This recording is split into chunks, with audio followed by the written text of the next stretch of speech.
안녕하세요. 오늘 지역에서 브랜드 관점으로 일하며 성장하는 법이라는 주제로 강의를 맡은 김혜리입니다.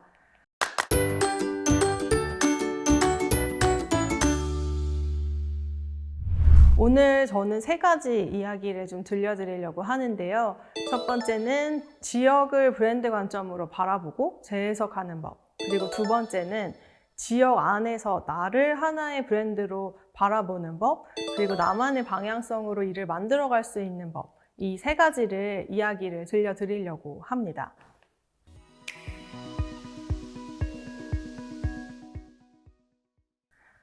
첫 번째 주제는 지역을 브랜드 관점으로 바라보고 재해석하는 것에 대해서 말씀을 드리려고 해요. 그래서 오늘 제가 좀 도움이 될 수 있는 이유를 좀 말씀을 드리면, 저는 문화예술을 창작하거나 기획하는 일도 하고 있고, 브랜드들을 컨설팅하거나 브랜드 경험을 기획하는 일을 돕는 일도 하고 있고요. 현재 로컬에서 창업을 해서 회사를 운영하고 있기 때문에 이 세 가지 영역을 넘나들면서 느꼈던 문화예술 인력으로서 지역에서 성장하는 방법에 대해서 공유를 좀 해드리려고 합니다. 네, 제가 활동하고 있는 지역은 인천의 아주 오래된 마을인 배다리라는 동네예요. 혹시 아시는 분이 계실지 모르겠어요. 이 사진, 화면 속에 보이는 사진을 보시면 굉장히 예전엔 많은 사람들이 모여들던 마을이었는데요. 지금은 이만큼의 사람이 다니지 않고 있는 인천의 구도심 중에 하나입니다. 제가 이 마을에 좀 반하게 된 이유들이 있었어요. 문구, 그리고 헌책방, 근대 건축물들이 많이 남아있는 동네이기도 했고요. 오래된 것들을 소중하게 여기고 지키는 사람들이 많이 살아가고 있는 동네이기도 했습니다. 그래서 이 지역에서 활동을 하면서 현재 패치워크라는 브랜드를 만들고 운영을 하고 있습니다. 패치워크는 로컬 크리에이티브 기획사로서 활동을 하고 있고요. 주로 공간을 만들고 지역의 문화 콘텐츠를 개발하고 또 많은 사람들이 서로 연결될 수 있도록 돕는 과정을 디자인하는 일을 전문적으로 하고 있습니다. 그래서 저희의 첫 시작은 동양가배관이라는 카페 겸 문화공간이었어요. 이곳을 기반으로 좋은 커피를 하면서 많은 사람들과 연결될 수 있는 컨텐츠를 만드는 일을 하다가 2023년에 이 규모가 좀 성장하면서 패치워크를 별도로 설립하고 기획사로서 활동을 하고 있습니다. 그래서 1층부터 4층까지 다양한 공간들을 개발하고 운영을 하고 있고요. 이곳을 기반으로 사람들에게 좀 재미있는 경험을 주는 공간을 만들기도 하지만 명확하게 3개의 브랜드를 개발했다라는 거를 좀 공유를 해드리고 싶어요. 그래서 1, 2층은 동양가배관이라는 카페가 있고요.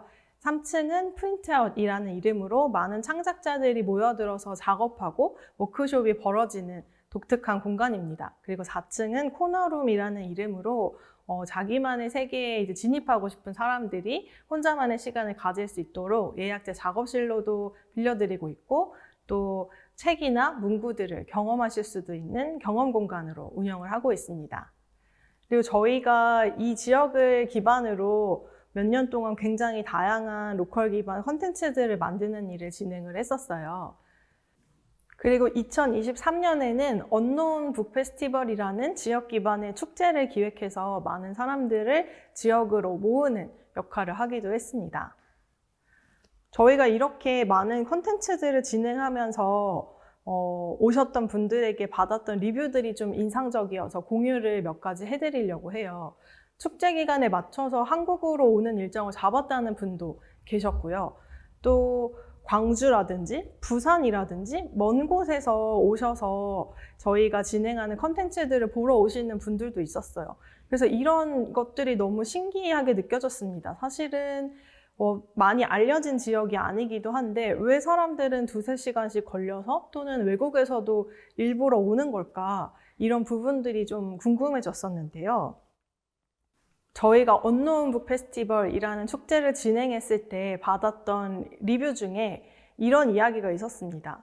이미 지역에 있던 공간과 사람들을 새로운 시선으로 엮어내서 하나하나 드러나게 한 것이 인상 깊다. 배다리를 하나의 브랜드로 만들어가는 과정을 볼 수 있어서 큰 영감을 받았다라는 이야기였어요. 그래서 이 문장을 보고 우리가 하고 있는 일이 지역을 하나의 브랜드로 바라보고 브랜드로서 만들어가는 일이구나라는 걸 깨달을 수 있었는데요. 그래서 첫 번째 과정에서는 이 이야기를 조금 더 자세히 해보려고 합니다. 패치워크가 하고 있는 일을 그래서 저희는 다시 좀 재정의를 하게 됐어요. 동인천 지역을 하나의 브랜드로서 바라보고 지금 여기에서만 가능한 컨텐츠와 공간을 개발해서 지역을 문화적으로 되살리는 일을 하고 있는 것 같다라는 발견을 하게 되었는데요. 그렇다면 저희가 어떤 방식으로 일을 해왔는지 그리고 어떤 방식으로 지역을 바라보고 재해석했는지 지금부터 하나씩 또 말씀드리도록 하겠습니다. 아마 오늘 강의의 주제가 브랜드 관점이라는 표현이 있어서 궁금하신 분들이 있을 것 같아요. 브랜드라는 게 도대체 뭐지? 또 지역을 브랜드로 본다는 게 뭐지? 라는 생각이 들 텐데요. 사실 브랜드라고 하면 많은 분들이 좀 유명한 기업을 떠올리시는 것 같아요. 또는 화려한 광고, 자본이 아주 많아야만 할 수 있는 것이라고 생각할 수 있는데요. 브랜드라는 건 결국엔 대체 불가능한 고유한 것을 저는 브랜드라고 생각을 합니다. 그래서 브랜드는 저는 사람을 닮아 있다고 생각해요. 저는 예술과 브랜드가 굉장히 비슷하다라고 생각을 하는데요. 한 예술가가 자신의 예술 세계를 만들어가고 하나의 고유한 브랜드로 성장해가는 과정이 기업이 고유성을 만들고 브랜드로서 사람들에게 각인되는 과정이 아주 비슷하다고 생각합니다. 또는 우리 한 명 한 명의 사람도 브랜드가 될 수 있다고 생각하는데요. 제가 많은 브랜드들과 브랜딩 프로젝트들을 진행하면서 이 브랜딩을 하는 과정이 조금 쉽게 설명을 하자면 과거와 현재, 미래를 균형 있게 읽어 나가면서 자기다움을 만들어가는 과정이라고 생각을 합니다. 그래서 우리가 보통은 과거, 현재, 미래를 균형 있게 보기가 참 어려운 것 같아요. 근데 과거는 이곳에서만 경험할 수 있는 고유한 이야기가 있는가라는 것이 저는 과거에 해당하는 키워드라고 생각을 하고요. 현재는 지금 우리가 어떤 사람들과 연결되고 싶고 그 사람들에게 어떤 가치를 주고 있고 줄 수 있을까라는 것을 생각하는 것. 그리고 미래에 해당하는 키워드는 앞으로 어떤 것이 기대되고 이곳이 계속 사람들과 관계를 맺는다면 어떤 변화 또는 어떤 문화를 만들 수 있는가라는 질문이 브랜드적으로 지역을 이해하는 데 있어서 저는 도움이 되는 구조라고 생각합니다. 이 세 가지 키워드는 개인에게 적용해도 그대로 생각을 해볼 수가 있는데요. 이 영상을 보시는 분들이 브랜드 관점으로 나를 그리고 지역을 바라보고자 한다면 과거에서부터 쭉 쌓여져 온 고유한 이야기나 강점들 그리고 지금 어떤 사람들과 교류하고 있고 관계를 만들어 나가고 있는지 어떤 경험을 제공하고 어떤 가치를 제공하는지 그리고 미래에는 어떤 것이 기대되며 어떤 변화를 일으킬 것이라고 생각되는지 이 균형을 좀 고려해 보시면서 다시 재해석하는 과정을 거치셨으면 좋겠습니다. 근데 이렇게 말씀드려도 좀 어렵게 느끼시는 분들이 계실 것 같아요. 그래서 저희가 어떤 단계를 거쳐서 앞서 말씀드린 것처럼 많은 사람들이 찾아오기도 하고 저희가 아주 유명한 지역이 아님에도 불구하고 하나의 브랜드로서 지역을 해석하고 있다라는 평가를 들을 수 있었는지 저희의 과정들을 나눠보려고 합니다. 첫 번째는 저희가 지역에서 처음 정착을 했을 때 했던 작업이었어요. 그래서 여러분이 지금 활동하고 있는 지역 또는 살아가고 있는 지역에만 존재하는 이야기나 오래된 자산, 내가 발견한 매력에 집중해 보는 것을 추천을 해드리고 싶습니다. 네, 그래서 지역에 보통 유명한 또는 널리 알려진 것들이 분명히 존재할 텐데요. 저는 거기에서 벗어나서 남들이 하는 이야기가 아니라 내가 왜 이 지역에 끌렸는지 그 공통분모를 발견하는 게 정말 중요하다고 생각을 합니다. 저희 또한 그 과정을 거쳐서 지금 활동하고 있는 동인천, 배다리 지역의 매력들을 발견할 수 있었는데요. 이 작업을 추천을 해드리는 이유는 스스로를 설득할 수 없으면 결국엔 타인도 설득할 수 없다고 생각하기 때문입니다. 내가 만약에 나라는 사람에 대해서 또는 우리 지역에 대해서 좋아하고 있지 않는다면 다른 사람들을 몰입시킬 수 없다라고 생각을 하는데요. 내가 왜 이 지역에서 활동하지? 나는 이 지역이 왜 좋지? 그리고 나라는 사람은 어떤 사람이지? 라는 고민들을 오늘 영상을 보시는 동안은 반복해서 해보셨으면 좋겠습니다. 그래서 지금 한번 생각을 해보세요. 지금 내가 활동하고 있는 지역은 어떤 지역이지? 나는 왜 이 지역에 떠나지 않고 여기에 머물러 있을까? 어떤 피할 수 없는 이유 때문이 아니라 어쨌든 그건 내 선택일 텐데 난 어떤 부분을 좋아할까? 그 부분을 나는 왜 좋아하지? 이런 것들을 좀 깊이 물어보시는 거예요. 저희가 배달이라는 지역에 꽂혔던 이유들은 이런 거였습니다. 물론 헌책방과 문구점이 있다는 거는 저희 말고도 많은 사람들이 알고 있는 부분이었어요. 그런데 왜 나는 헌책방이 좋지? 왜 문구점이 맞는 거리라는 게 나한텐 이렇게 와닿을까라고 생각을 해봤어요. 헌책방이 왜 생겼지? 라고 알아보다 보니 예전에 이 지역에 이제 전쟁이 끝났을 때 오래된 책들을 피난민들이 버리고 갔다든지 이런 것들을 모아서 팔던 게 시작이었대요. 그래서 예전에는 40곳이 넘는 헌책방이 있었다고 하는데 사람이 아까 제가 보여드렸던 사진에서 보면 엄청 많았잖아요. 그래서 그렇게 많은 사람들이 여기 모여서 헌책을 샀었다는 게 저한테는 좀 특별하게 느껴졌습니다. 어쩌면 우리 같은 사람들이었을 것 같아 라고 이제 몰입을 시작한 거예요. 가진 건 없어도 꿈도 많고 하고 싶은 것도 많고 이랬던 사람들이 모였던 동네가 아니었을까라는 게 저희의 이제 과몰입 포인트 첫 번째였습니다. 그리고 이곳이 오래된 것을 쉽게 부수거나 버리지 않는 사람들이 많은 동네라는 것도 너무 매력적이었어요. 저희 건물 바로 옆 건물에 20세기 약방이라는 1950년대 건물이 있는데요. 이 건물도 사실은 부술 수도 있는 것을 아드님 부부가 다시 원래의 모습을 잘 살려서 그곳에서 한의원을 운영하시고 또 이런 건축 유산으로서의 경험도 시민들에게 나누고 있는 공간이 있었습니다. 그 외에도 지역의 정서 자체가 버리기보다는 고쳐서 쓰고 나눠서 쓰고 이런 분위기가 있는 동네였기 때문에 너무 멋지다라는 생각을 했던 게 두 번째 포인트였습니다. 그리고 이곳이 읽고 쓰는 사람들이 많이 모일 수밖에 없는 거리잖아요. 책과 문구가 모여 있다는 사실이 누군가에게는 별것 아닐 수 있겠지만 저희에게는 너무 낭만적으로 느껴졌던 것 같아요. 저 역시 책을 쓰거나 책을 읽는 걸 굉장히 좋아하는 사람이었기 때문에 우리 같은 사람들을 모을 수 있을 것 같아. 적어도 나 같은 사람들은 이곳을 사랑할 수 있을 거야 라는 생각을 가지게 됐습니다. 그래서 저희가 이 공간을 오픈할 때 이 동네가 어떤 동네이고 우리가 여기를 왜 좋아하게 됐는지 그리고 사람들에게 무엇을 이야기하고 싶은지를 써놓고 시작을 했었어요.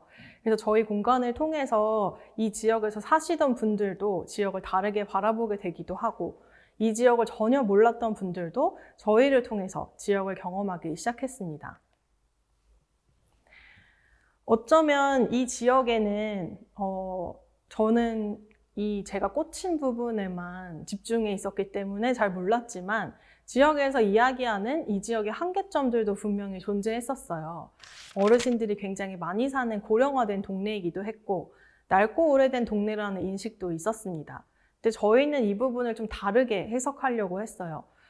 서울과 아주 멀지는 않으면서 서울만큼 빠르지 않다라는 점이 독특하게 느껴졌습니다. 사실 인천은 서울과 아주 가깝기 때문에 마음만 먹으면 얼마든지 이동할 수 있는 거리였어요.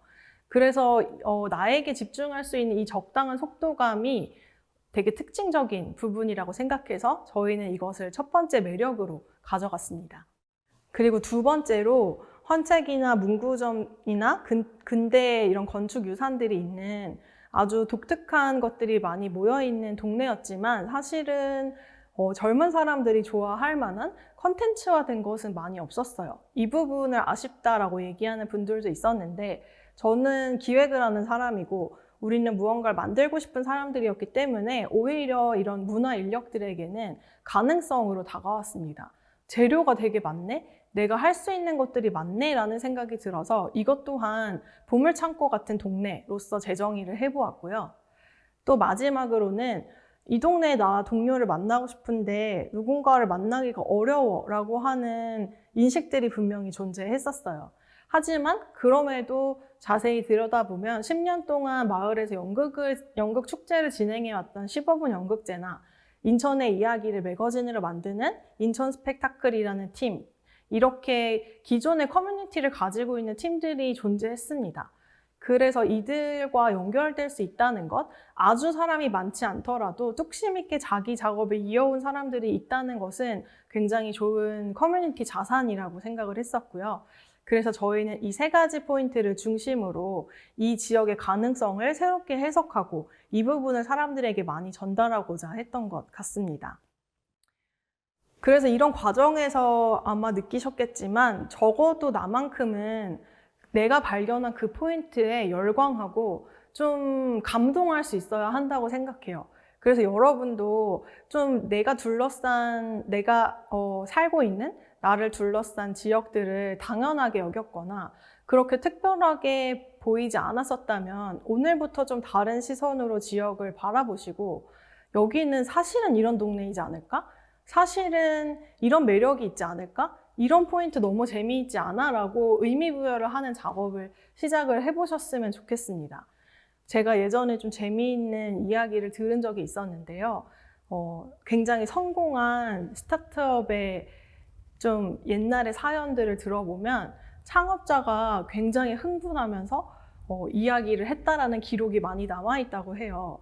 그래서 우리가 만들어가는 지역을 하나의 브랜드로 만들어가는 과정 또한 어떤 한 사람이 굉장히 열광하고 이거 너무 멋지지 않아? 라고 다른 사람들이 그때는 공감하지 못할지 몰라도 나만큼은 너무 신나게 할 수 있는 포인트를 발견해야만 지속적으로 일할 수 있고 그 지역을 진짜 브랜드로 만들 수 있다고 생각을 합니다.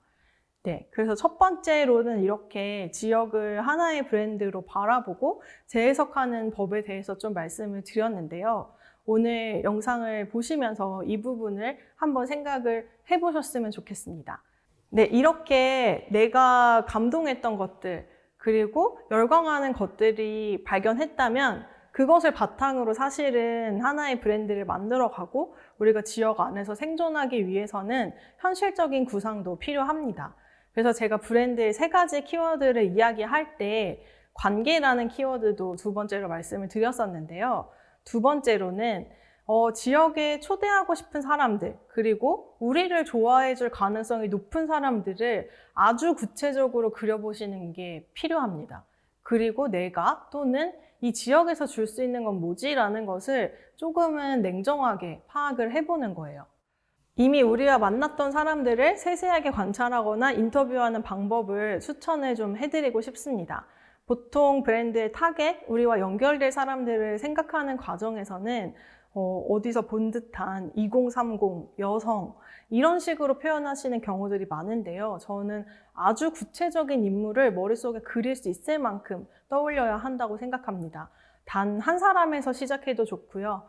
그래서 아주 디테일하게 나와 연결될 사람들을 그려보는 것이 필요한데요. 저희 역시 패치워크를 만들어가는 과정에서 이 시간을 꼭 거쳤습니다. 누군가를 초대하고 그 사람에게 딱 맞는 것을 주겠다라는 마음은 누군가에게 선물을 하는 마음과 저는 비슷하다고 생각합니다. 그래서 상대방이 어떤 사람인지 이해하고 그 사람이 원하는 것, 좋아하는 것을 파악해서 감동이 있는 선물을 주겠다라는 마음으로 기획을 하신다면 많은 것을 좀 얻으실 수 있을 거라고 생각을 합니다.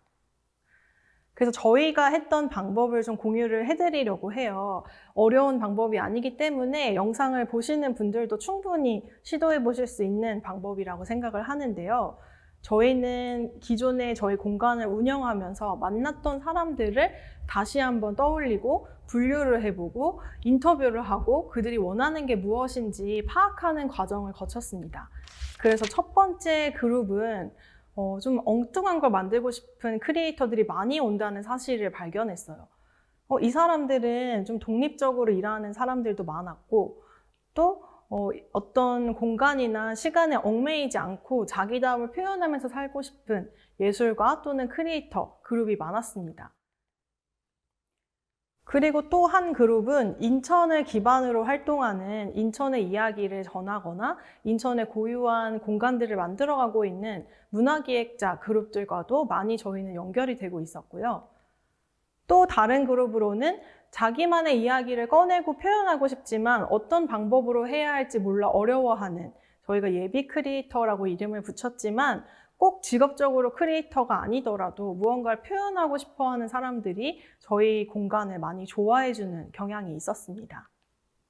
그리고 실제로 프로그램이나 저희가 진행하는 워크숍이나 이런 것들에 참여하지 않더라도 저희가 운영하는 카페나 여기에서 제공하는 어떤 전시라든지 아니면 상품들을 굉장히 좋아해 주시는 분들도 많았는데요. 좀 감성이 있는 분들이 저희를 또 좋아해 주신다는 사실을 깨달았습니다.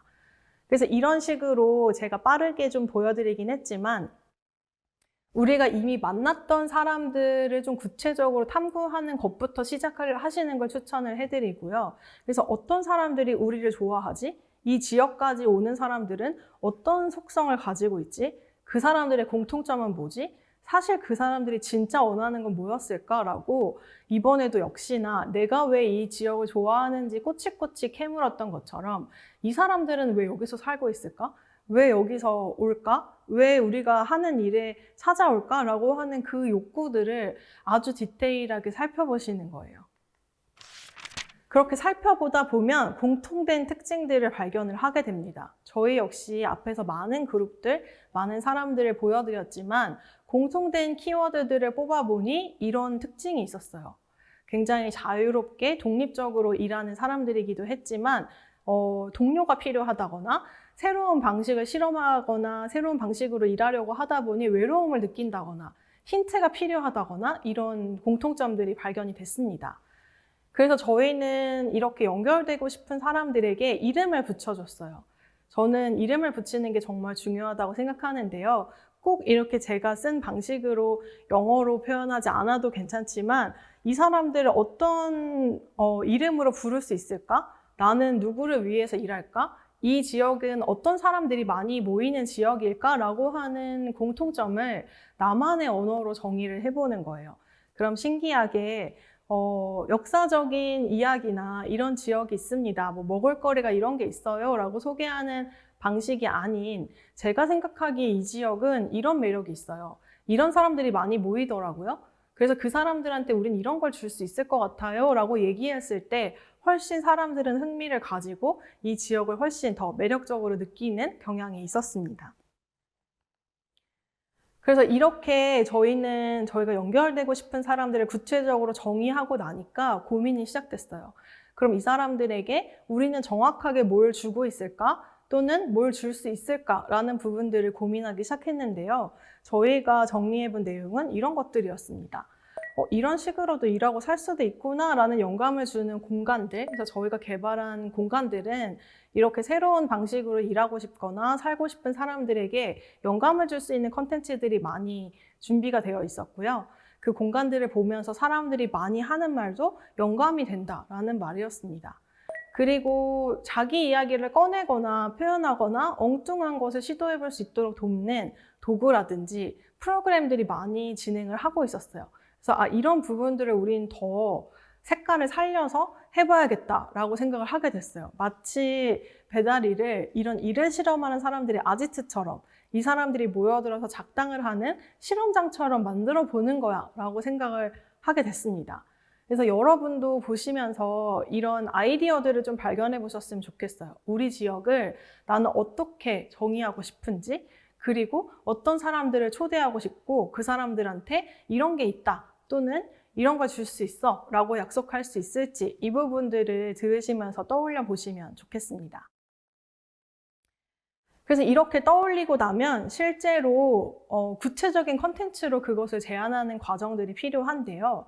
저희도 앞에서 그렇게 좀 독특한 실험을 하고 싶은 사람들, 새로운 경험을 하고 싶고 자신이 만들어갈 일과 삶의 힌트를 얻고 싶은 사람들을 지역에 초대하자라는 목표를 세웠다고 말씀을 드렸잖아요. 그래서 그들에게 어필할 수 있는 컨텐츠들을 계속해서 만들었습니다.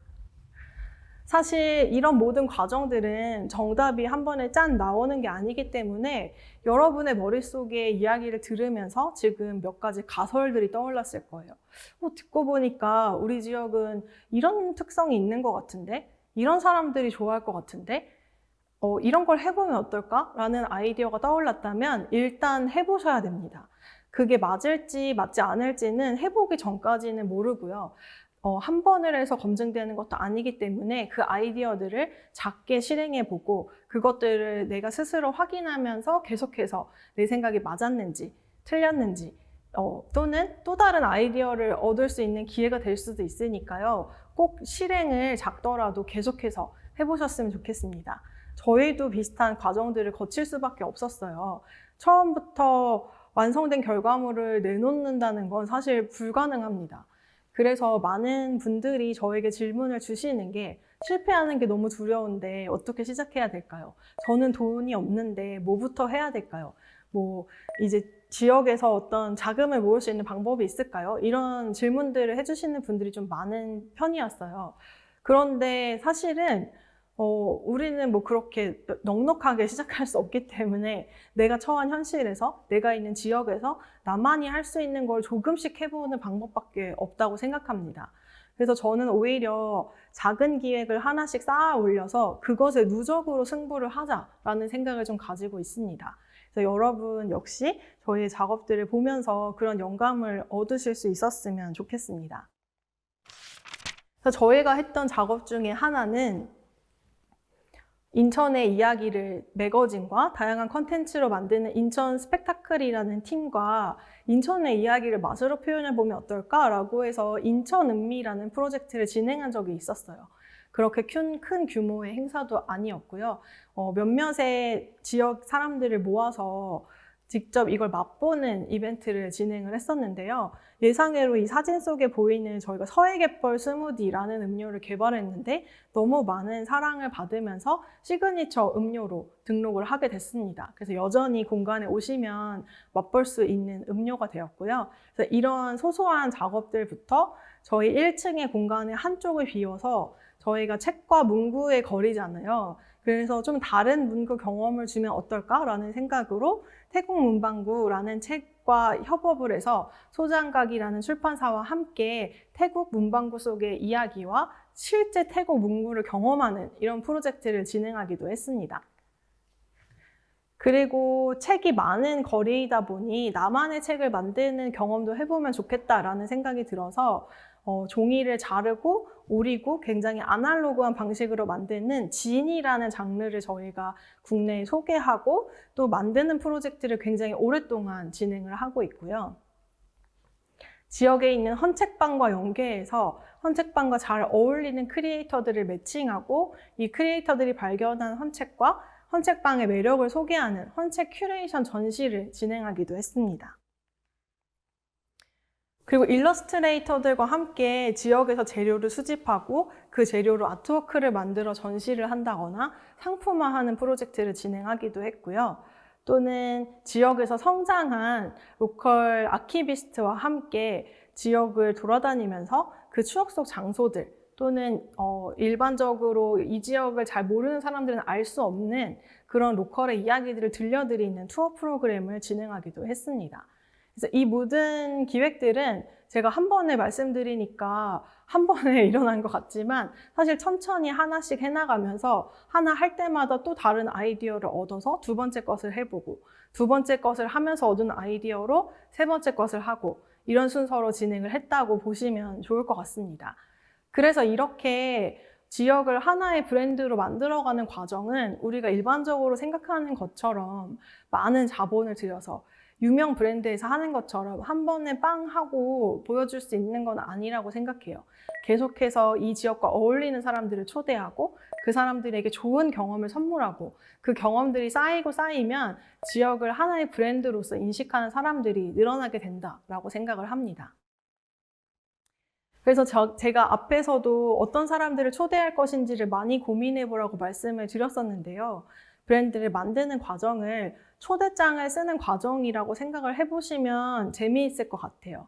그래서 내가 누구에게 이 초대장을 쓸 것인지 뭘 하자라고 제안을 할 것인지, 그리고 이 사람이 여기까지 와야 하는 이유가 무엇인지 이 초대장을 쓴다고 상상해 보시고 오늘 이 시간을 활용하셔서 나의 지역을 어떤 브랜드로서 난 만들어 가고 싶은지 천천히 힌트들을 발견하는 시간으로 활용하시면 좋겠습니다.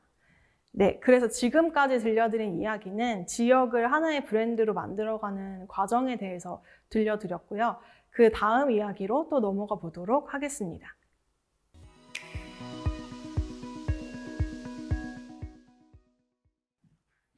네, 두 번째로 들려드릴 이야기는 지역 안에서 나를 하나의 브랜드로 바라보고 성장하는 법입니다. 앞에서는 제가 좀 주로 말씀드렸던 부분이 우리가 활동하고 살고 있는 이 지역을 어떻게 하나의 브랜드로서 내가 재해석을 하고 다른 사람들에게도 제안할 것인가 라는 부분이었는데요. 이 생각에 너무 매몰되다 보면 나를 잃어버릴 수 있다고 생각해요. 그래서 저는 지역에서 활동하시는 문화 인력분들이 꼭 이 두 번째 챕터의 내용을 기억을 하셨으면 좋겠습니다. 저는 좀 이런 마음가짐으로 일을 하려고 하는데요. 물론 내가 지역에서 활동을 하고 있기 때문에 지역에서 얻은 영감과 재료로 작업을 하지만 내가 일을 하는 데 있어서는 내 이름을 걸고 나의 브랜드를 가지고 일을 하는 거다라는 게 저는 훨씬 더 중요한 마음이라고 생각합니다. 그래서 저희 공간에 오시는 분들도 지역을 보고 저희를 경험하러 오신다기보다 저희를 보러 오셨다가 지역을 알게 되고 이 지역을 좋아하게 되는 방식으로 저희와 만나지는 경우가 많은데요. 저는 이 방식으로 활동을 하는 것이 좀 이상적이다라고 생각을 하고 있습니다. 여러분에게 좀 질문을 드리고 싶어요. 우리가 일하는 사람으로서 스스로를 어떤 사람이라고 생각하고 있는지, 그리고 다른 사람에게는 나를 어떻게 각인시킬 것인지 이 질문을 스스로에게 꼭 해보셨으면 좋겠습니다. 브랜딩이라는 말이 좀 어렵게 느껴질 수 있지만 결국에는 내가 생각하는 나와 다른 사람들이 생각하는 나 사이의 간극들을 좁혀나가는 것이 브랜딩이라고 생각을 하는데요.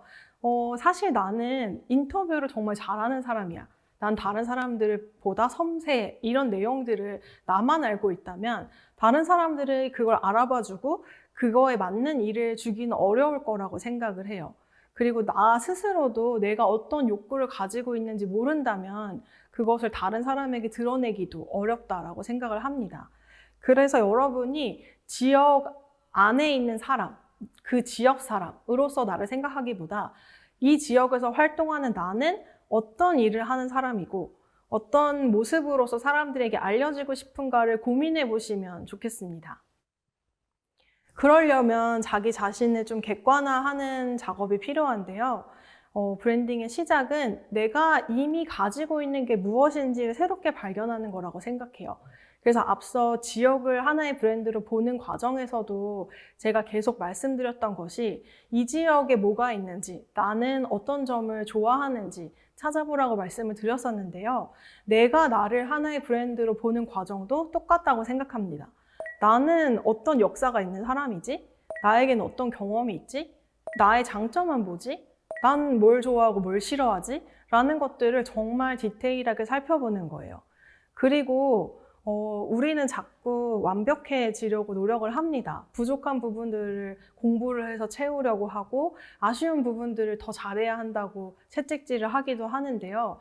저는 내가 못하는 거, 어려운 것들은 확실하게 인정하고 있는 그대로 받아들이고 나의 어떤 점을 키워나갈 것인지를 발견하는 것이 정말 중요하고 그것이 브랜딩의 진짜 시작이라고 생각을 해요.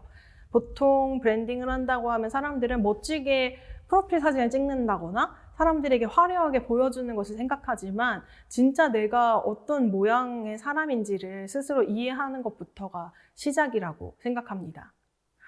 여러분에게 좀 이런 질문을 해보고 싶어요. 일을 하는 과정에서 원하지 않는 일을 하게 돼서 불만스러우셨던 적이 있는지, 그 불만을 느꼈다는 거는 사실은 내가 하고 싶은 일이 따로 있었다는 의미이거든요. 그러면 내가 진짜 하고 싶은 일은 뭔지 생각해 보시고, 어쩌면 내가 그동안 알아서 누군가가 나를 알아봐주고, 알아서 나에게 좋은 일을 주기를 기다리고만 있지 않았는지 질문을 해보고 싶습니다.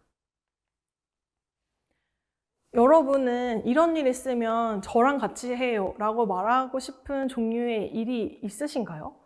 이 질문을 좀 해보시고, 내가 만약에 선택할 수 있다면 어떤 일을 해보고 싶을까? 나에게 어떤 제안이 오면 내가 뛸 듯이 기쁠까? 이런 것들을 한번 떠올려 보시는 거예요. 제가 일을 주제로 많은 분들과 대화를 나누다 보면 종종 이렇게 이야기하시는 분들이 있어요. 나는 다정한 사람으로 보이고 싶어. 또는 좋은 사람으로 인식됐으면 좋겠어. 또는 막 삶에 대한 이야기를 하시는 분들이 많아요. 그런데 그런 거 말고 우리가 일하는 사람으로서 나한테 어떤 일의 기회가 오기를 바라는지, 내 마음속 깊은 곳에 어떤 욕망이 있는지 진짜 솔직하게 직면하는 시간이 필요하다라고 생각을 합니다. 그래서 여러분도 지역에서 일을 하고 무언가를 만들어 나가면서 내 마음속 깊은 곳에 분명히 나 이렇게 일하고 싶어, 이런 기회를 얻었으면 좋겠어 라는 생각이 있으실 거라고 생각하는데요. 그게 무엇인지 오늘의 이 시간을 활용해서 솔직하게 꺼내보시면 좋겠습니다. 내가 내 마음을 먼저 알아주면 그 다음부터 일은 그 방향으로 움직이게 된다고 생각을 하거든요. 그래서 이 빈칸을 제가 일부러 가지고 왔어요. 이 빈칸에 채우신다고 생각하고 문장을 한번 완성을 해보시는 거예요. 첫 번째 문장은 내가 어떤 존재로 사람들에게 인식되기를 바라는지에 대한 질문입니다. 나는 어떻게 사람들이 나를 바라봤으면 좋겠지? 그 일하는 사람으로서를 말씀을 드리는 거예요. 나 좋은 사람이고 싶어. 뭐 가족한테 잘하는 사람이고 싶어. 이런 것들도 물론 중요하지만 오늘의 생각은 일하는 사람으로서 나는 꼼꼼한 사람으로 인식되고 싶나? 되게 창조적으로 일을 잘하는 사람으로 보여지고 싶나? 어떤 순간에 나를 떠올리기를 바라지? 라고 하는 것을 빈칸에 한번 채워보시고요. 두 번째로는 나는 내 일을 통해서 어떤 변화를 일으키고 싶지? 라는 걸 또 진지하게 물어보셨으면 좋겠어요. 나는 사람들을 변화시키는 일을 하고 싶나? 감동을 주는 일을 하고 싶나? 아니면 숫자가 어려운 사람들에게 숫자적으로 솔루션을 주는 일을 하고 싶나? 이런 것들을 물어보시는 거예요. 그래서 두 번째로는 내가 만들고 싶은 일의 변화에 대해서 빈칸을 채우면서 고민을 해보셨으면 좋겠고요. 세 번째는 다른 사람들이 어떤 순간에, 뭘 하고 싶은 순간에 나의 일을 떠올리기를 바라는지를 또 적어 보겠습니다. 그래서 이렇게 적다 보면 아, 내가 이런 걸 원하는구나 라는 걸 좀 인지하게 되실 거라고 생각해요. 그래서 내가 하고 싶은 일, 내가 바라고 싶은 나의 모습을 구체화하면 할수록 그 모습으로 활동할 수도 있게 됩니다. 근데 나 자신조차 내가 뭘 원하는지, 어떤 사람으로 일하고 싶은지 모른다면 다른 사람들이 그걸 알아줄 일은 없을 거라고 생각해요. 그래서 오늘 여러분이 이 양식을 활용하셔서 아주 솔직하게 자신의 마음을 꺼내보시고 나의 일하는 사람으로서의 욕망을 명확하게 파악을 해보셨으면 좋겠습니다. 근데 제가 첫 번째 파트에서도 이런 브랜딩의 과정이 아주 빠르게 이루어지는 게 아니라고 말씀을 드렸잖아요. 그래서 이 과정 역시 한 번에 정답을 쓸 수 없다라는 사실도 인정을 하셔야 돼요. 그래서 오늘 빈칸을 한번 채워보시되 이걸 말로도 해보시고 다른 사람들이랑 대화도 나눠보시면서 내가 어떤 사람으로서 일하고 싶은지를 서로 이해해주기도 하고 표현해보기도 하는 시간을 가지다 보면 조금씩 내 마음을 알게 되는 시점이 올 거라고 생각합니다. 그래서 제가 이런 고민들을 하기 시작했던 거는 사실 내가 내 일의 리더라는 사실을 받아들여야 한다는 얘기를 꼭 드리고 싶었어요. 여러분이 회사에서 일을 하고 계실 수도 있을 거고 프리랜서로 일을 하시는 분도 있을 거고 굉장히 다양한 일의 형태들로 일을 하고 계시겠지만 진짜 내 일을 가장 잘 알고 있고 내가 원하는 방향으로 움직이게 해줄 사람은 나밖에 없습니다. 그래서 제가 이런 리더십을 나 자신에게도 발휘해야 하는구나 라고 느낀 지는 얼마 되지 않았는데요. 사실 그 전까지는 누군가가 나를 이끌어주기를 기대하기도 했던 것 같고 리더라는 이 말은 어떤 팀장 아니면 어떤 회사의 대표들만 쓸 수 있는 말이라고 생각을 했던 것 같아요. 근데 제가 거인의 리더십이라는 이 책을 읽고 굉장히 영감을 받았었는데요. 리더라는 걸 뭐라고 생각하시나요?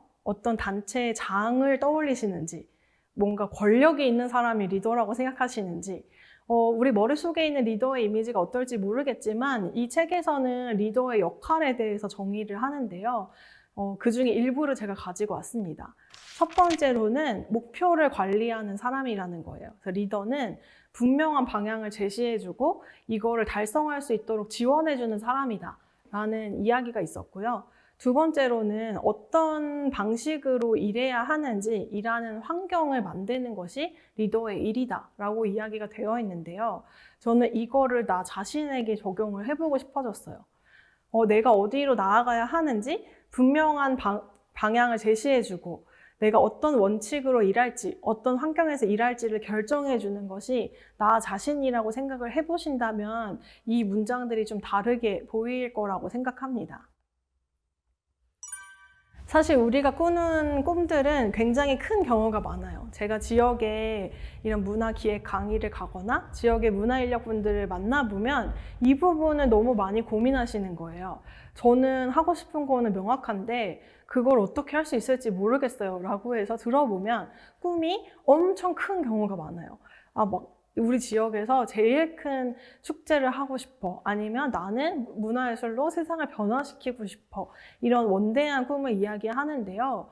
그 큰 꿈과 오늘 내가 하는 일들을 계속해서 연결하면서 나를 동기부여하고 내가 왜 일하는지, 뭘 위해서 일하는지 찾아가는 과정이 굉장히 중요합니다. 앞에서 말한 것처럼 내가 내 일의 리더라고 생각한다면 이런 큰 비전과 오늘의 일들을 연결하는 일 또한 내가 나한테 해줘야 하는 작업인 거죠.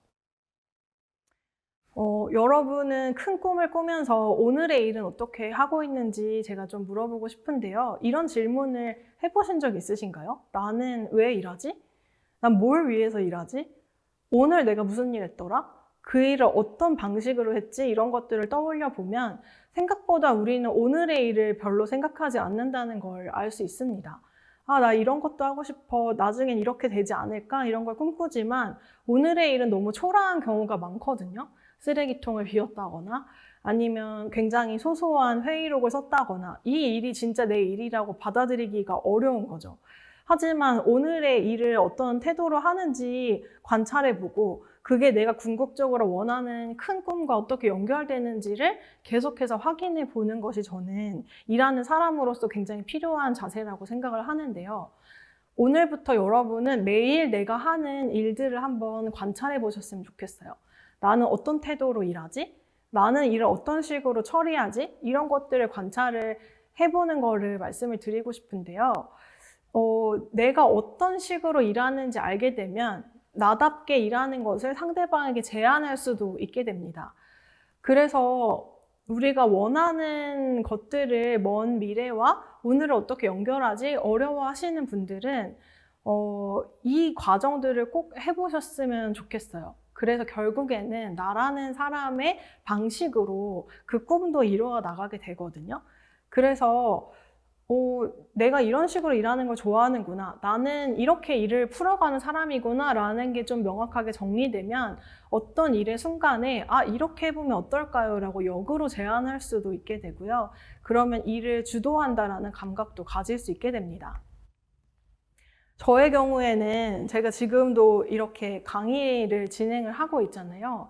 말을 하고 사람들에게 무언가를 전달하는 일을 아주 어려워하지 않는 편이기 때문에 종종 이런 요청을 받습니다.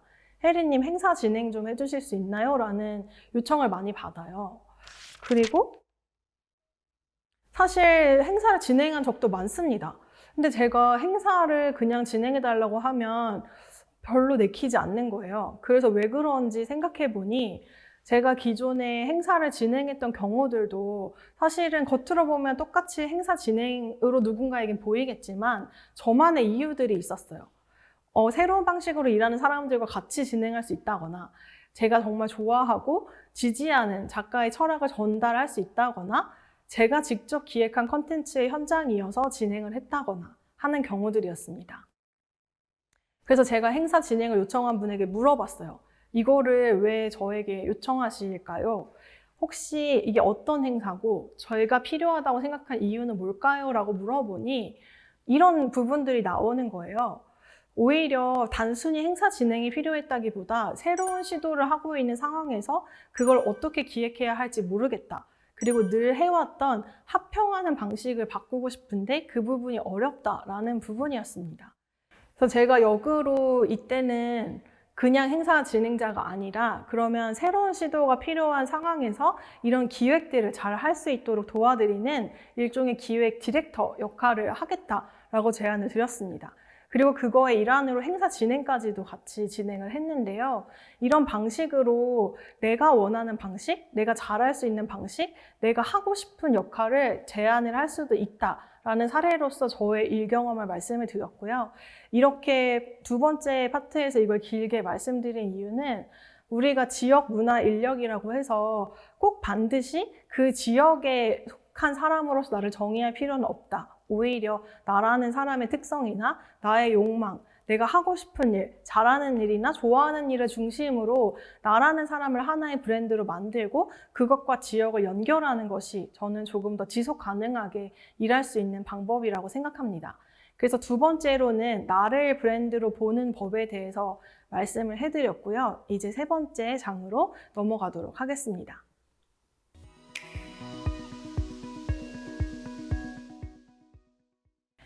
네, 마지막 장으로 도착을 했습니다. 마지막으로는 그래서 이제 얘기를 쭉 들으시면서 지역을 브랜드로 만들고 또 나를 하나의 브랜드로 보는 그 관점에 대해서는 좀 이해를 하셨을 것 같은데요.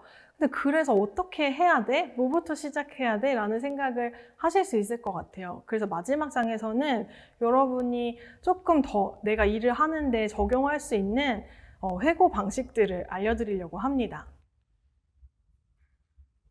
회고를 해보신 적 있는지 좀 여쭤보고 싶은데요. 제가 2장에서도 강조했던 부분이 내가 오늘의 일을 어떻게 했는지, 내가 그동안 해온 일이 뭔지, 내가 가지고 있는 걸 다시 보는 일의 의미에 대해서 말씀을 해드렸는데요. 그래서 회고가 중요합니다. 회고라고 하면 보통은 어떤 위인이나 좀 역사적으로 유명한 인물이 나중에 죽고 나서 회고장 같은 거 할 때나 쓰는 말 아니야? 라고 생각하시는 분도 계실 수 있겠지만 회고라는 것은 내가 지나온 길을 잘 돌아보고 다음으로 나아가기 위해 고민하는 모든 과정을 의미를 합니다. 그래서 저는 회고를 정말 좋아해서요. 같이 일하는 팀원들이랑 주기적으로 회고 파티라는 것도 진행을 합니다. 그래서 우리가 함께 한 프로젝트에 대해서 어떤 게 좋았는지, 어떤 게 아쉬웠는지, 다음엔 어떻게 개선하면 좋을지 이런 것들을 계속해서 대화를 통해서 쌓아 나가는 것을 좋아하는데요. 이것을 여러분도 여러분의 일에서 적용을 해보시면 좋을 것 같아서 제가 도움이 됐던 것들을 몇 개 소개를 해드리겠습니다. 회고가 무엇인가? 라고 했을 때 저에게 가장 영감이 됐던 문장은 바로 이 문장이었어요.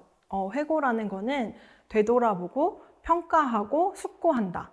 그리고 다음 한 해 동안 더 나은 길을 가고자 노력하기 위해 모든 것을 고려한다. 라는 이 문장에 굉장히 공감을 했는데요. 포인트는 더 나은 길을 가기 위해서 고민한다. 라는 부분이었어요.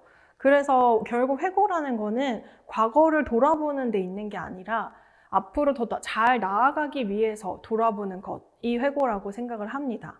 그래서 여러분 또한 나를 하나의 브랜드로 만들어가는 과정에서 이 회고라는 과정은 빼놓을 수 없는 부분이라고 생각을 하는데요. 제가 회고에 대해서 이야기할 때 또 추천하는 책 중에 하나가 일기여행이라는 책이에요. 물론 이 책은 일기라는 것에 대해서 이야기를 하고 있지만 일기라는 키워드를 회고로 바꾸어 놓고 읽어도 전혀 다르지 않은, 사실 일기라는 것도 하루를 회고하는 작업이기 때문에 굉장히 저희가 같이 연결지어서 볼 수 있는 부분이 많은 것 같아요. 저는 일기의 이 효과가 이 문장에 나오는 것처럼 다른 사람의 인식에 초점을 맞추는 게 아니라 바로 지금 내 삶이 어디에 놓여 있는지, 지금 이 순간 내가 느끼는 게 무엇인지 스스로에게 질문하고 그 안에서 완전한 자기중심성을 경험한다라는 이 문장을 너무 좋아하는데요. 그래서 여러분도 오늘 제가 질문을 드릴 거예요. 많은 질문을 하고 있지만 이 질문을 들으시면서 완전한 자기중심성을 경험을 해보셨으면 좋겠어요. 적어도 이 순간에는 다른 사람들이 뭐 어떻게 생각할까? 이런 것보다는 내가 뭘 원하지? 난 어떤 사람이지? 난 뭘 하고 싶지? 이런 것들을 발견할 수 있는 질문을 해보는 겁니다. 그래서 회고의 효과가 뭐냐라고 했을 때 저는 제가 오랫동안 회고를 해보면서 느꼈던 좋았던 점 3가지가 바로 이거였습니다. 첫 번째는 회고를 할 때마다 나 이런 사람이구나 라는 걸 확인을 하게 돼요. 확실히 난 이런 걸 좋아하네. 나 이런 거를 정말 불편해하네. 난 이런 거랑 안 맞아. 이런 것들을 확인하게 되는 거죠. 그리고 의미 부여. 제가 아까 브랜딩의 과정에서 의미 부여가 되게 중요하다고 말씀을 드렸었는데요.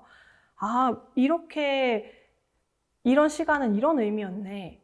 이런 일은 이런 의미였네. 라고 발견하게 되고 또는 스스로 의미 부여를 하게 되는 과정이 회고 속에서는 자연스럽게 일어납니다. 그리고 3번째로는 지난 시간들을 이렇게 확인하고 발견하고 의미 부여를 하고 나면 자연스럽게 이런 방향으로 나아가고 싶다라는 힌트를 발견하게 돼요. 그래서 이 3가지가 필요할 때 저는 항상 회고를 하는 것 같습니다. 이건 제가 그린 그림인데요. 제가 종종 느끼는 감정이어서 최근에 일기로 그렸는데 많은 분들이 공감을 해주셔서 오늘 강의에서도 좀 보여드리려고 합니다. 여러분은 어떠실지 모르겠어요. 근데 저는 주기적으로 나 뭐 하는 사람이지? 내가 지금 무슨 일을 하고 있지? 내가 이걸 왜 하고 있지? 하는 기분을 느낄 때가 많거든요. 그럴 때마다 예전엔 되게 힘들어 했었는데 어느 순간에는 또 왔구나. 이런 감정이 또 찾아왔군 하는 마음을 느껴요. 그리고 저의 패턴을 보니까 주로 너무 많은 게 변하고 있을 때 또는 너무 빠르게 일들이 흘러가고 있을 때 제가 이런 감정을 느끼더라고요. 그래서 이런 혼란들은 지금의 내가 나를 잘 읽어주지 못할 때 발생하는 상황인 것 같습니다. 그래서 좀 간단한 방법을 공유를 해보자면 3개월이든 1년이든 3년이든 나에게 일어난 변화를 읽어주기 위한 방법인데요. 그 시간 이전에 나는 하지 못했거나 몰랐던 것 중에 지금의 난 하고 있는 게 뭔지를 생각해보고 리스트로 한번 적어보는 거예요. 또는 요즘 내가 어디에 시간을 많이 쓰고 있는지를 또 목록으로 적어보는 겁니다. 이런 식으로 적어보는 건데요. 최근에 제가 이 작업을 하면서 지금의 저를 좀 더 명확하게 인식을 하게 됐어요. 나 이런 상황이구나. 그리고 확실히 내가 아무것도 안 한 줄 알았는데 어떤 변화가 나한테 일어났구나 라는 것을 확인을 하는 과정이었는데요. 이렇게 한번 하고 나면 좀 시원해지고 생각이 정리되는 걸 느낄 수가 있습니다. 그래서 정말 간단한 방법으로는 여러분도 이런 식으로 목록을 적어보는 것만으로도 머릿속 생각이 정리되는 기분을 느끼실 수 있을 것 같아요. 그래서 이런 회고를 할 때마다 그래도 내가 전보다 분명히 성장했구나 라는 걸 깨닫게 되는데요. 우리는 매일매일 굉장히 많은 감정을 느끼기도 하고 스스로를 막 혼내기도 하고 주관적으로 판단을 하기도 하기 때문에 사실들만 한번 적어보는 것이 생각보다 도움이 많이 됩니다. 그래서 우리가 너무 과거의 나에 얽매여 있지도 않고 너무 미래 꿈에 휘둘리지도 않으면서 지금의 나를 잘 읽어내는 것이 저는 중요하다라고 생각을 해서 이 방법도 좀 추천을 해드리고 싶고요. 그래서 여러분이 일을 하는 과정에서 고민이 없는 날은 없을 거예요. 매일매일 다른 고민들이 들 것이고 어떤 정답이라는 게 짠 하고 나타나지도 않을 텐데요. 그래서 저는 한 번씩 이렇게 생각을 마감을 하고 나면 그 다음엔 일단 저지르거나 일단 실행하는 과정이 필요하다고 생각해요. 무언가를 하는 과정에서 너무 많은 생각을 하게 되면 내가 맡은 일에 집중을 할 수가 없기 때문에 내가 무언가를 해보겠다라고 결정을 했으면 그 시간만큼은 나의 100%를 다해서 한번 해보는 겁니다. 그리고 끝나고 나서 충분히 고민하는 시간을 가지는 거예요. 근데 우리는 보통 무엇 하나 제대로 집중하지 않고 회고하는 시간도 가지지 않고 내가 지금 하고 있는 일도 대충 하면서 나아가는 경우들이 많거든요. 그랬을 때 몇 년이 흐르고 나면 진짜 내가 한 게 뭐지라는 생각이 들게 되는데요. 그래서 한 번씩 이렇게 생각을 마감해 보시고 그 다음에 나의 활동 방향 또는 내가 집중해야 될 에너지의 방향을 결정하시는 시간을 꼭 가져보셨으면 좋겠습니다. 회고라는 것이 과거에서 현재를 지나서 미래로 가는 의식이라고 저는 생각을 합니다. 근데 이게 좀 어렵기 때문에 일부러 이런 틀을 활용해서 의식적으로 생각을 전개를 하고 정리를 하는 건데요. 그래서 많이들 즐겨하는 KPT 회고에 맞게 제가 만든 질문들을 좀 소개를 해드리려고 합니다. 보통 사람들은 어떤 사람은 너무 긍정적인 면만 생각하거나 어떤 사람은 너무 부정적인 것만 생각하는 경우들이 있어요. 저 역시 종종 그런데요. 그래서 이 생각을 균형 있게 하기 위해서 keep, problem, try 이 세 가지 영역으로 생각들을 꺼내고 정리를 해보는 거예요. 최근에 제가 이 모든 회고의 과정들을 정리한 나와의 워크숍이라는 책을 출간을 했는데요. 이 책 속에서 주기적으로 생각을 정리할 수 있도록 돕는 질문을 9가지를 만들어서 넣어놨어요. 그래서 오늘 특별히 강의에서 여러분에게 그 질문들을 공유를 해드리려고 하고요. 혹시나 이 질문과 관련한 가이드나 이야기가 궁금하신 분은 책을 보셔도 좋을 것 같습니다. 그래서 제가 keep, problem, try 세 가지 카테고리를 소개를 해드렸는데요. keep에 해당하는 질문들은 내가 이미 가지고 있는 것, 과거로부터 계속 쌓아온 것을 상징하는 키워드들입니다. 그래서 제가 앞부분에서 브랜드에 대해서 소개를 할 때도 고유한 서사라는 키워드로 이야기를 했었는데요. 내가 가지고 있는 게 무엇인지 확인해 볼 수 있는 질문들이에요. 그래서 이 질문을 보시면서 떠오르는 키워드들을 일단 막 적어보시는 걸 추천해요. 어떤 하나의 답을 잘 써야 한다고 생각하지 마시고 듣고 떠오르는 거를 10개든 100개든 일단 써보는 겁니다. 그리고 써놓고 보면서 그 중에서 제일 중요한 키워드를 걸러내는 거예요. 그래서 제가 keep 카테고리에서 3개의 질문, problem 카테고리에서 3개의 질문, try 카테고리에서 3개의 질문 이렇게 9개를 준비를 했거든요. 그래서 그걸 보시면서 한번 여러분도 생각해 보시고 나에 대한 키워드를 수집하는 시간을 가져보시는 걸로 마무리를 해보겠습니다. 첫 번째는 내가 오랫동안 해온 거, 이것만큼은 확실하게 잘할 수 있다고 약속할 수 있는 일이 무엇인지 써보시는 건데요. 이 질문을 드리면 되게 신기하게 오랫동안 커피를 한 사람은 커피라는 키워드를 안 쓰고요. 오랫동안 영상을 했던 사람은 영상이란 키워드를 안 써요. 왜냐하면 너무 당연한 키워드이고 자기가 알고 있는 수많은 되게 잘하는 사람들이 많기 때문에 이거는 감히 나의 키워드라고 말할 수 없다라고 생각을 하는 거예요. 하지만 내가 오랫동안 해왔던 일을 인정해주는 것도 전 너무 중요하다고 생각합니다. 그래서 여러분이 어떤 것을 오랫동안 해왔는지 한번 생각해 보시고 이 부분에 대한 이야기를 한번 써보시면 좋을 것 같아요. 그리고 두 번째, 또는 우리가 일하는 과정 또는 오늘의 교육 과정에서 상대방한테 들었던 칭찬 또는 오늘 이 교육을 들으면서 떠올렸던 나에 대한 키워드 또는 누군가에게 받았던 피드백 중에서 기억에 남는 게 있는지 한번 떠올려 보시면 좋을 것 같습니다. 그래서 이런 주변 사람들의 말에서 나에 대한 힌트를 발견할 때가 많아요. 왜냐하면 나의 장점은 내가 발견하지 못할 때가 많기 때문에 이런 내용들을 한번 떠올려 보시면 좋을 것 같습니다. 그리고 여러분이 어떤 일을 하고 계실지 모르겠지만 만약 무언가를 운영하고 있다면 내 일을 통해서 자주 만나게 되는 손님들일 수도 있고요. 또는 나에게 일을 부탁하는 동료일 수도 있고요. 나를 특히 좋아해주는 사람들끼리의 공통점이 무엇인지 떠올려 보시면 좋을 것 같습니다. 이 나를 특히 좋아해주는 사람이라고 했을 때 옆집 언니 이런 거 말고 나의 일을 통해서 연결되는 사람들의 특징을 한번 살펴보시는 것을 추천을 해드리고 싶습니다. 그래서 이렇게 킵 카테고리로 3개의 질문을 드렸는데요. 질문을 들으면서 떠오르는 키워드들을 종이에 쭉 적어보셨을 거예요. 그러면 아마 그 키워드들이 내가 과거로부터 지금까지 쌓아왔던 나의 고유한 서사일 가능성이 큽니다. 그래서 이 부분을 잘 살펴보시면 좋을 것 같고요. 그리고 그 안에서 한 3개 정도만 남겨놓는다면 난 뭘 남기고 싶을까? 이 부분을 고민해 보시면 지금의 여러분에게서 내가 유지하고 싶은 것을 골라내는 과정이라고 생각을 하시면 되겠습니다. 네, 두 번째는 프로블럼 카테고리로 3가지 질문을 준비를 했습니다. 프로블럼 카테고리는 내가 아쉬운 것, 더 잘해보고 싶은 것, 시간을 쓰고 싶은 것을 발견하기 위한 질문들로 준비를 했고요. 그래서 보시면서 이 키워드들의 답을 하시다 보면 지금의 나를 잘 읽어내실 수 있을 거라고 생각합니다.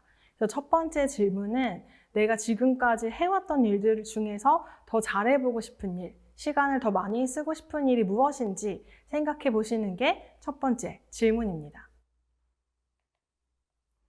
그리고 두 번째 질문은 저는 조금은 부정적이라고 느껴질 수 있는 부분도 보는 것이 중요하다고 생각해요. 그래서 내가 지속 가능하게 일하려면 반드시 바꾸거나 과감하게 그만두고 싶은 것이 있는지 이 부분도 꼭 생각을 해보셨으면 좋겠고요. 그래야만 내가 앞으로 좀 더 나답게 나아갈 수 있다고 생각합니다. 그리고 프라블럼의 세 번째 질문은요. 아마 여러분의 머릿속에 분명 이런 그림이 있으실 거예요. 내가 성장하면서 난 절대 이렇게 되고 싶지 않다라고 생각하는 내 기준의 최악의 시나리오가 무엇인지 한번 생각을 해보시는 겁니다.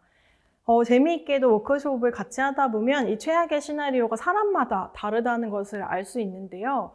그래서 나의 최악의 시나리오가 누구에겐 베스트 시나리오일 수 있고 나의 베스트가 누군가에겐 최악일 수 있다라는 생각을 하시고 편안하게 내가 원하지 않는 모습을 상상을 해보는 거예요.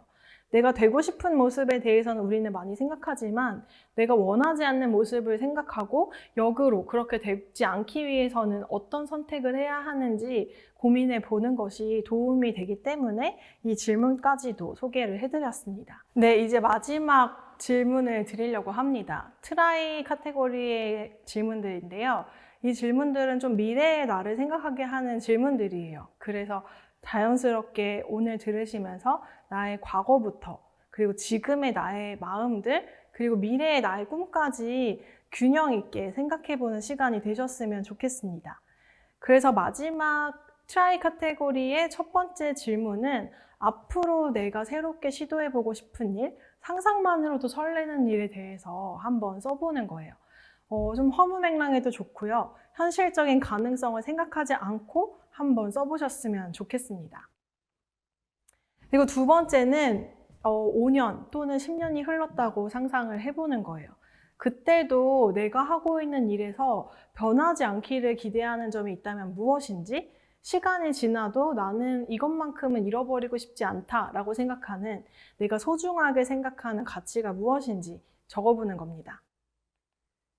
그리고 세 번째는 사람들이 어떤 순간에 나를 떠올리길 바라는지, 어떤 제안을 받으면 뛸 듯이 기쁠지에 대해서도 써보겠습니다. 그래서 이렇게 9개의 질문을 드렸는데요. 이 9개의 질문에 따라서 여러 떠오르는 생각들을 일단 다 적어놓고 보다 보면 나한테 지금 무엇이 중요한지 좀 발견할 수 있게 되실 겁니다. 그래서 이런 방식을 통해서 내가 유지하고 싶은 것, 지금 조금 더 잘해보고 싶은 것, 그리고 미래에 내가 나아가기를 바라는 방향까지 스스로 결정하는 시간을 가지는 게 중요합니다. 그래서 질문을 통해서 키워드들을 걸러내고 여러분이 앞으로 어떻게 나아가고 싶은지 유지할 것과 보완할 것, 그리고 새롭게 시도할 것들을 직접 결정해 보신다면 이 시간들을 반복하다 보면 점점 더 나답게 일하실 수 있을 거라고 생각을 합니다. 네, 그래서 지금까지 제가 약 1시간 동안 다양한 이야기를 들려드렸는데요. 지역을 브랜드 관점으로 바라보고 나의 언어로 재해석하는 방법, 그리고 지역 안에서의 나를 하나의 브랜드로 보는 방법, 그리고 나답게 일하기 위해서 필요한 질문들과 그것들을 어떻게 일에 적용할 수 있는지까지 설명을 드렸습니다. 저도 실제로 문화를 만들고 지역에서 활동하고 있는 사람으로서 제가 직접 적용해보고 도움이 됐던 방법들을 나누어 드리려고 노력을 했는데요. 여러분들도 적용을 해보시고 여러분들만의 지역을 만들어 가시는데 도움이 되셨으면 좋겠습니다. 네, 감사합니다.